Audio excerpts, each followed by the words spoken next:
کچھ لوگ اس آیت کو پہاڑوں کی موومنٹ اور دھرتی میں ہونے والے جیولوجیکل چینجز سے جوڑ کر دیکھتے ہیں، وہیں کچھ لوگ اس آیت کو قیامت کے دن ہونے والی گھٹناؤں سے جوڑ کر سمجھتے ہیں۔ اس لیے یہ کہنا کہ قرآن نے بالکل اسی سائنٹیفک تھیوری کو سیدھے سیدھے بتایا ہے جسے آج سائنس نے ڈسکور کیا ہے، یہ ایک انٹرپریٹیشن ہے، اور اس بات پر ہر کوئی ایک رائے نہیں رکھتا۔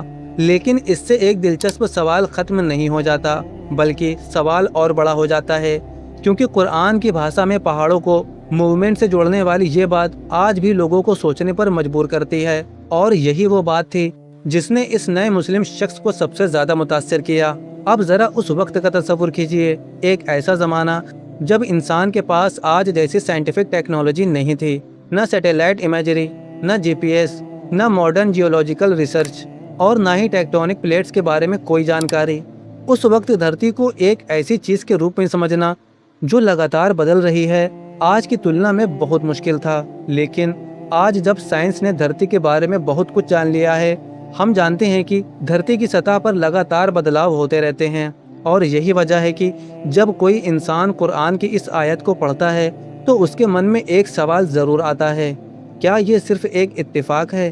اس شخص نے آگے ایک اور بات کہی، اس کے مطابق اگر قرآن میں ایسی باتیں بار بار سامنے آتی ہیں جنہیں لوگ آج کی ڈسکوریز سے جوڑ کر دیکھتے ہیں، تو کیا یہ صرف کو انسیڈنس ہو سکتا ہے؟ اس نے کہا، اگر یہ صرف ایک لکی گویس تھا تو کتنے اور لکی گویسز ہو سکتے ہیں؟ اور پھر وہ اس نتیجے پر پہنچتا ہے کہ قرآن کو صرف ایک پرانی کتاب سمجھ کر پڑھنا کافی نہیں ہے، بلکہ اسے سمجھنے کے لیے انسان کو اس کے میسج پر بھی غور کرنا چاہیے، کیونکہ قرآن بار بار انسان کو سوچنے کے لیے کہتا ہے، غور کرنے کے لیے کہتا ہے، آسمان کو دیکھنے کے لیے کہتا ہے، دھرتی کو دیکھنے کے لیے کہتا ہے، اور خود سے سوال کرنے کے لیے کہتا ہے کہ آخر یہ پوری کائنات کس نے بنائی۔ شاید یہی وجہ ہے کہ اسلام قبول کرنے والے بہت سے لوگ اپنی کہانی بتاتے ہوئے کہتے ہیں کہ ان کے من میں ایک سوال پیدا ہوتا تھا، پھر انہوں نے اس سوال کا جواب تلاشنا شروع کیا، انہوں نے قرآن پڑھا، اسلام کو سمجھا، اور دھیرے دھیرے ان کی سوچ بدلتی چلی گئی۔ اس شخص کے ساتھ بھی کچھ ایسا ہی ہوا۔ اس کے لیے سورہ النمل کی یہ آیت صرف ایک سائنٹیفک فیکٹ نہیں تھی، بلکہ یہ اس کے لیے ایک سوال تھا، ایک ایسا سوال جس نے اسے اور گہرائی سے سوچنے پر مجبور کر دیا۔ اور شاید کبھی کبھی انسان کی پوری زندگی بدلنے کے لیے صرف ایک سوال ہی کافی ہوتا ہے۔ اب یہاں ایک اور ضروری بات ہے، قرآن کا اصل مقصد سائنس کی ٹیکسٹ بک بننا نہیں ہے۔ قرآن انسان کو اپنے کریٹر کو پہچاننے، صحیح اور غلط میں فرق کرنے، اور اپنی زندگی کو بہتر بنانے کی طرف بلاتا ہے۔ لیکن جب قرآن کی کسی آیت کو پڑھ کر انسان کو اپنے آس پاس کی دنیا کے بارے میں سوچنے کا موقع ملتا ہے تو یہ اس کے لیے سوچنے اور سمجھنے کا ایک ذریعہ ضرور بن سکتا ہے، اور شاید اسی لیے آج بھی دنیا کے الگ الگ حصوں میں لوگ قرآن کو پڑھتے ہیں، اس کا مطلب سمجھنے کی کوشش کرتے ہیں، اور اس میں موجود باتوں پر غور کرتے ہیں۔ تو کیا قرآن کی سورہ 27:88 پہاڑوں کی جیولوجیکل موومنٹ کی طرف اشارہ کرتی ہے؟ کیا یہ آیت آج کی سائنس کے ساتھ کسی کنیکشن کو دکھاتی ہے، یا پھر اس کا اصل مطلب اس سے بالکل الگ ہے؟ اس کا جواب ہر انسان اپنی انڈرسٹینڈنگ اور انٹرپریٹیشن کے حساب سے دے گا۔ لیکن ایک بات ضرور ہے، 1400 سال پرانی اس آیت کو پڑھ کر آج بھی لوگ رکتے ہیں، سوچتے ہیں اور سوال کرتے ہیں، اور شاید یہی قرآن کا ایک بڑا میسج بھی ہے۔ سوچو، غور کرو اور سچ کی تلاش کرو، کیونکہ کبھی کبھی سچ تک پہنچنے کا سفر ایک چھوٹے سے سوال سے شروع ہوتا ہے، اور اس نئے مسلم شخص کے لیے وہ سوال تھا، اگر پہاڑ ہمیں ایک جگہ پر کھڑے ہوئے دکھائی دیتے ہیں تو قرآن نے 1400 سال پہلے انہیں چلتے ہوئے کیوں بتایا؟ شاید یہی سوال اس کی زندگی کا سب سے بڑا ٹرننگ پوائنٹ بن گیا، اور اب یہی شخص اسلام قبول کر چکا ہے، الحمدللہ۔ Okay, guys, this is absolutely unbelievable. You have to listen to this verse.